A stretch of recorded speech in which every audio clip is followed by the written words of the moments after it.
আগে এসএসটিতে ভালো নম্বর পাওয়ার জন্য প্রিভিয়াস ইয়ার্স কোশ্চেনগুলো সলভ করলেই হতো।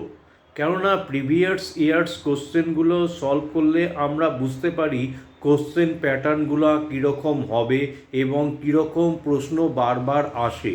কিন্তু বর্তমানে কিন্তু কোশ্চেন প্যাটার্ন সম্পূর্ণ পরিবর্তন হয়ে গেছে। এখন কিন্তু অ্যানালিটিক্যাল কোশ্চেন এবং কম্পিটেন্সি বেসড কোশ্চেন আসে। এখন কিন্তু প্রিভিয়াস ইয়ার্স এর যে কোশ্চেনগুলো ওগুলোর ওপরে ডিপেন্ড করে থাকলে কিন্তু আমরা কিন্তু ভালো নম্বর পাবো না। এখন থেকে ভালো নম্বর পেতে গেলে আমাদেরকে ক্রিটিক্যাল থিঙ্কিংটা ডেভেলপ করতে হবে, আমাদেরকে কনসেপ্টটা বুঝতে হবে, কনসেপ্টটা বুঝে যেটা বুঝলাম সেটাকে অ্যাপ্লাই করতে হবে, তবেই কিন্তু আমরা এসএসটিতে ভালো নম্বর পাবো।